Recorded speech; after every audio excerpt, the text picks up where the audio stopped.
Thanks for coming. We're going to talk a little bit about OCI, just a little bit about it actually in the end, but we're going to cover a lot of stuff, so I'm going to jump in. So I want to start by framing my experience and why I got to this talk. Despite having worked on Cloud Foundry, build binaries, and having written Golang for about 6 years, I've actually never had a reason to come to KCD events because I have never worked with Kubernetes before joining Syntasa, where I am currently. I've also never really used Docker or Docker files in earnest and didn't know much about containers. So what this is my journey through learning a bit more about containers. And it all started with a sad Jenkins pipeline. So we were, as part of the product we were releasing, Cradix, we have a manual step where we run a pipeline and it creates an image, creates a container in a pod, and that pod should work, and it didn't. And we were like, oh, okay, let's check. I know some more stuff about Kubernetes now, so let's just make sure all the services are happy. Everything was fine, but really what we should have done all along is look at the build output. And it was right there for us, right at the bottom, curl not found. And I had this feeling. I was like, oh no, this is a thing I don't know. This seems like it might be about containers because I've worked in lots of applications, and this feels like a dependency has gone awry. So we started tracing back up things and looked at the definition of what would happen when we were deploying. First thing would be a kubectl apply, but then it would follow with a curl to check to make sure that the application was up. And that wasn't there. So we had to look up, and apparently there are base images, and apparently we were using Bitnami, and apparently we were using kubectl as our base image. Immediately, I think I was pairing, and we spotted that it wasn't pinned. Very likely, we could find a version that worked, fiddle through, and move on with our lives. And since I hadn't worked much with containers, I hadn't worked much with Docker Hub either. And so I had some assumptions about how I would be able to chase through and get the narrative of dependencies and what's bundled in an image. So I started at Docker Hub, expecting to learn the story. The list page told me nothing useful apart from the Docker pull command that I could copy. The display single page for that release also really didn't tell me anything about the narrative. It just told me what the layers were, and at that point I was like, I don't actually even know what a layer is, so I don't know how this is helpful. I don't know how people do this. So we step back. Well, if it's not on Docker Hub, where is it? How does this even work? Searched online, kubectl, Bitnami publishes images, so they do have a public GitHub repository where you can see all the things that they've been releasing, and they had a kubectl directory. Went inside, muddled through, found some releases, found a Docker file, sort of bisected our way through to figure out how did we get here. And so we finally found the commit where curl was installed at the top. Curl did some stuff, and then Bitnami chose to remove curl. And so we didn't have it in that ultimate rewrite layer for us available. So that was annoying. It was an annoying process, but we figured out which version still had curl. We went back, we updated our Jenkins file, we ran it, it passed, we could move on with our lives. However, in that same week, one of my dear friends, Paula, who also helps organize this conference, strongly suggested that we think of proposals to submit for the conference. And being new to Kubernetes, I was like, what could I possibly talk about? There's just nothing that I know that I can impart. But I said yes. I felt strong-armed. I did it. And as I went through this process, I leaned into the feeling that I had that containers and images were just so different to the experience that I had, and surely I was missing something. So previously, my friend Jake had done a research day, which we have fortnightly, on making sure that OCI images were compatible with what we were building. Very simply, OCI images, he was like, they're a thing, they're published, we don't know if they work on our system, I'm going to try. Very simply, they do. So he moved on, but it stuck in my head. And for research that day, I was like, I think that might be a start, because I want open images. I want to understand the narrative. I want to see what's going on. So surely that's where I should begin. So I leaned in and I started to do a bunch of research. I did what I would like to call a spiral research day of information about what the hell containers are. I came across a blog on the open source VMware blog that I found to be quite useful to contextualize some things about the state of images and how to create them. And read through it all, and one of the things it said in the title was problems with container image creation. And I was like, that feels like what I should be poking at. So this article is going to lead me to the promised land. I'm going to understand everything. The article went on to initially describe the sort of desirable properties for a container.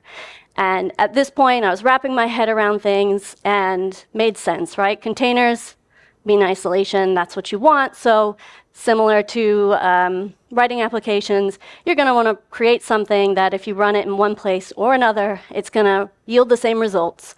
You're going to want to know what's inside at every layer. And you're going to want to have peace of mind that the thing that you're shipping uses stuff that's safe and up to date. So I was like, yeah, these principles sound great. This is exactly, I'm signed up for this. But that's not what it felt like I was dealing with. And so I was a little bit puzzled. The article went on to talk about Dockerfile, which at that point, as I said, I had zero experience with, but went on to describe some of the core functionality in Docker files, and things started falling into place. So we want things that are repeatable.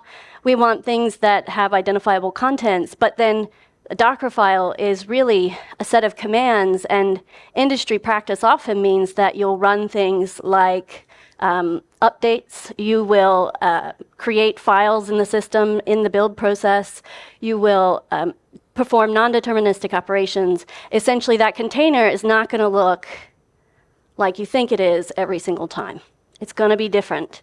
And those two ideas broke my brain, because how can we have this standard and then have this pervasive file format and mechanism in the industry?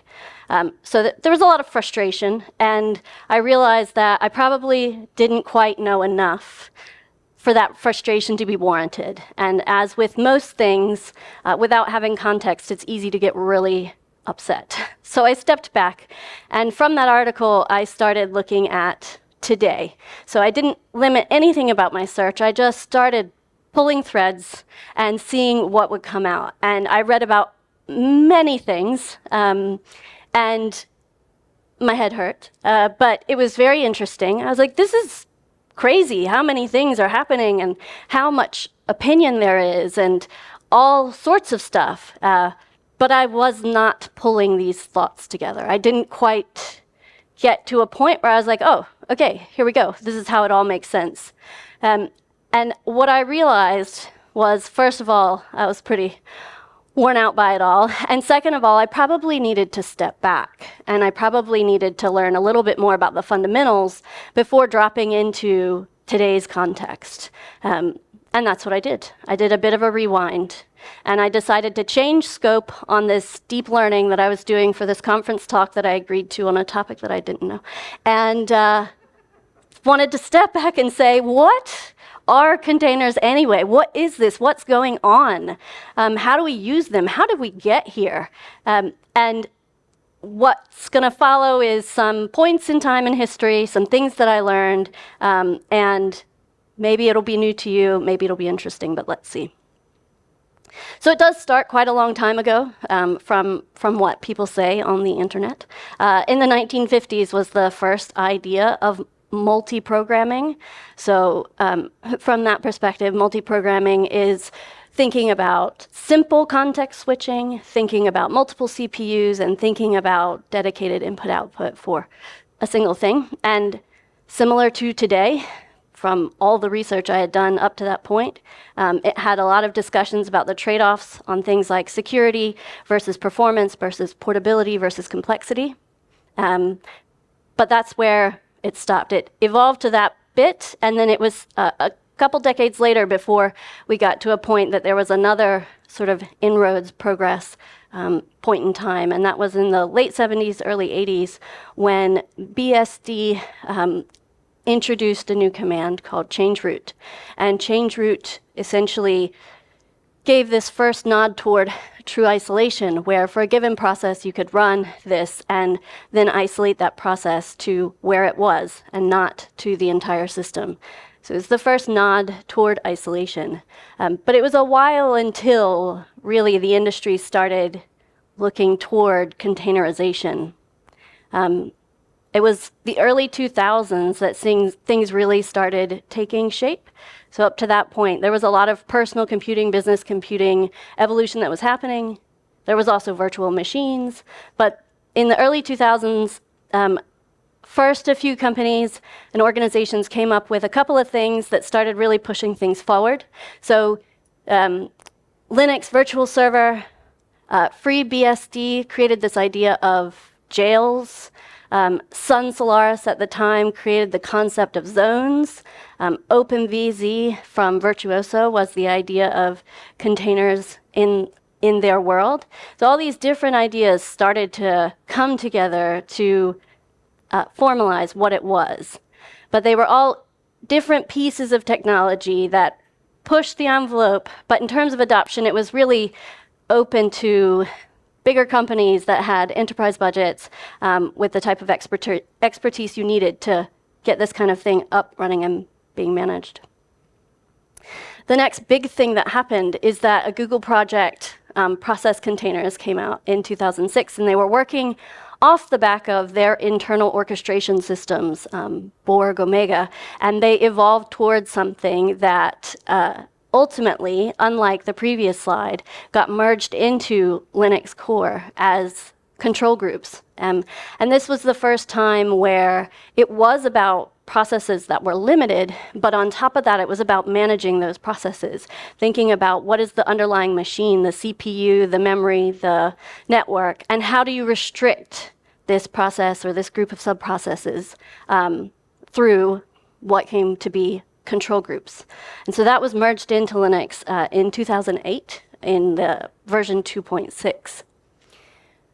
And then in the early 2000s up to 2013, you did start to see organizations or technology take advantage of this type of mechanism. So LXC, which is Linux containers, was the first and most complete technology to take advantage of C groups and namespaces, which is another concept in Linux where you know about you, but you don't know that anybody else exists.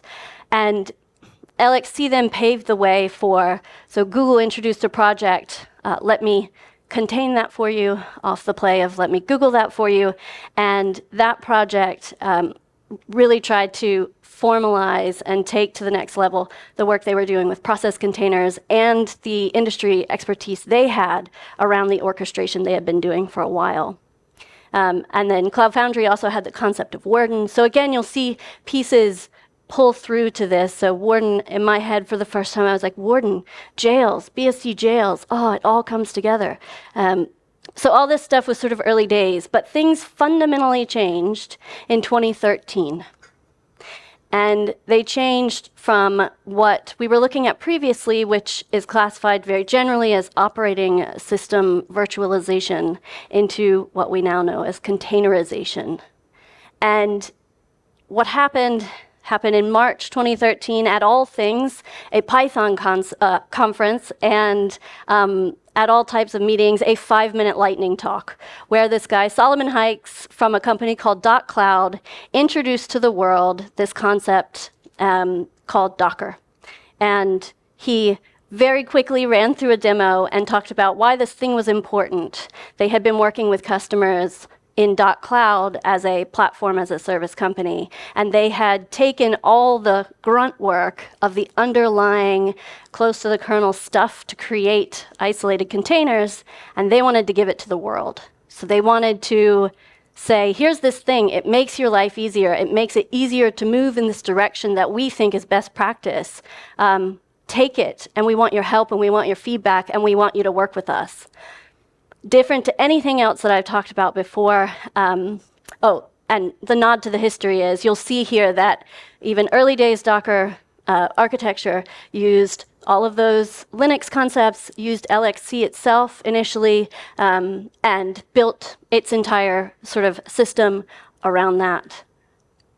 And I didn't realize how quickly Docker exploded. So within months, you could see the engagement where 92% of the work getting contributed to Docker was from people outside of Docker, where there were many, many projects off the back of Docker. There were contributions to the project. There were businesses sprouting up to get other companies using Docker. There were meetups. There were events. There were downloads. It was crazy. It was crazy for the tech world, and it was very unexpected for Docker. But that is the flame that started containerization. And over the next few years, some interesting things happened. So 2014, a year after Docker is introduced to the world, Docker has its first DockerCon. And at DockerCon, impressively, you had every big name company as well as many, many startups coming together to talk about this new thing, how excited they were, how much they were adapting to bring it into their ecosystem. And you had two big announcements from Docker. First, you had Docker 1.0. You can take this to production, rest assured, it's ready. You also had the launch of Docker Hub. Repositories were a thing, but this was the first effort to really, from Docker, to continue to encourage public engagement in creating shared images. And so then you had demos from lots of other companies, but one of the other keynotes was from Google. And Google, at DockerCon, introduced a project they were working on called Kubernetes. And I had no idea this was how things played out. At DockerCon, Kubernetes was introduced, and many other startups had orchestration demos, and it was all very exciting. But it was also a bit, actually, I'll talk a bit about this. So Kubernetes in early days, I think now there's a lot of discussion about how separate Docker and Kubernetes are. But even in early days, container runtime, which I learned was like a very low-level thing to actually create your containers, early days of Kubernetes, the only thing they supported as a container runtime interface was Docker. And so Kubernetes introduced itself to the world. Lots of companies were interested. Adoption was exploding. Money was thrown at it, which, let's be serious, that's probably the reason we had all the tension that we had.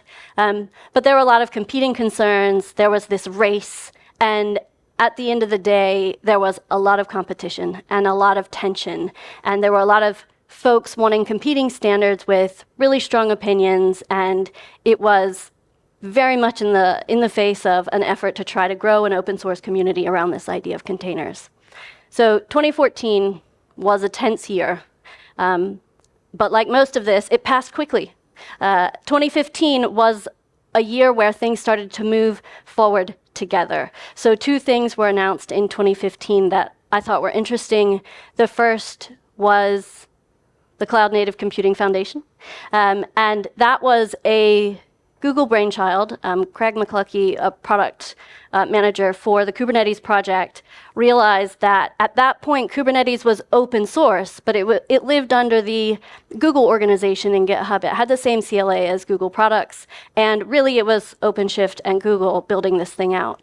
So they decided to form a foundation to bring together many different voices in the industry to encourage this idea of cloud natives not going anywhere. And we want it to go in a positive direction, and we don't want it to go in 1,000 different directions that are all opposing to each other.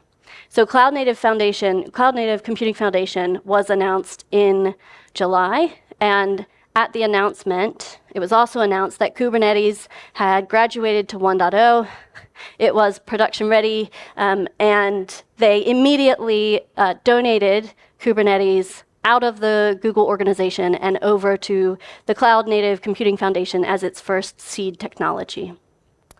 So on one hand, you have Kubernetes driving forward this desire to bring everybody together. And more narrowly scoped, but still quite important, coming back to the whole title of this talk, was the Open Container Initiative. So within the same month, driven by Docker and announced at DockerCon 2015, 11 companies came together to form, at that point it was the Open Container Project, but evolved into Initiative for naming. And more narrowly scoped, but with the same spirit, it was about trying to develop standards, so the specs for the innovation, so that things like container runtimes and image formats could be translatable, and folks who did want to adopt this technology and move in this direction didn't have to lock into something and feel worried that they were signing their life away. So Docker put in a lot of time and energy and effort in getting this off the ground. Docker also donated a lot of its underlying technology and philosophy to inform the spec, and its underlying runtime eventually evolved into RunC, which got donated as a reference implementation to folks who are looking at container runtimes. It's quite an exciting year, and actually at that point I was like, I cannot talk about anything else. This is where the story has to end, because if I keep talking, I'm just going to run out of time. So the timeline ends here at what I thought of as a pretty exciting point. I'll talk a little bit more about OCI, because I put it in the title. OCI very basically is a collection now of specs and tools around the idea of an image and around the idea of the runtime. So really just getting people to expose what they're doing a little bit more in a more verbose way, and also making sure that they've exposed the right properties that can be tested against conformance tools. There's also certification programs, and really just trying to get a bunch of opposing voices to come together. But a lot has happened since 2015. So Kubernetes has matured, as we all know. Things like Pokemon Go running on Kubernetes was a real test for its performance. Docker, many things happened with Docker, but important technology things were that Docker consciously decided to deconstruct what had become a monolith into separate pieces that it could package and donate to the broader community. It also started the Moby project, which took all those packages and created an open source framework to hang them all together. Again, trying to enable better practices. There are more OCI specs, more OCI tools, you'll see it everywhere now, that if you have OCI compatibility, you'll work on our system or their system. More CNCF projects, obviously, but also because we have an explosion of adoption, which really grew even from the first 2 years, we have a broader landscape and more interest from folks with ill intent. And so you have more vulnerabilities, and you have the software lifecycle being interrogated more for conformance, compliance, security, all of those things. So a lot has happened. Back to all the things that I covered, all those things have also either happened since 2015 or grown tremendously since then. And that's all quite exciting. So once I got to 2015 and I had all this stuff in my brain, I sort of tried to step back to reflect, retrospect on the process. And I think a few things, if I had to articulate what I learned, it wasn't just learning a story. I learned enough terminology to get where we were in the cloud-native landscape. I learned about all the tools and all the projects and all the opinions that are surfacing or growing, and I learned enough about the foundation concepts of containers and runtimes and container lifecycle management to feel like if I come across a new tool, I won't be completely overwhelmed that I just don't even know how could I possibly learn what this thing is. I also learned that everybody's just figuring things out. So I had this moment of realization when I saw that DockerCon was 2013, and I'm a career switcher, and I was in the middle of my tech boot camp trying to figure out what a Ruby method was at the same time that Docker was introducing the world to this new technology. I was learning about full stack JavaScript and promises at the same time that Kubernetes was maturing to be the main orchestrator. So I think in addition to the stuff I learned, I also learned a little bit more about patience and understanding that things are evolving, and I think went from frustration more toward hope.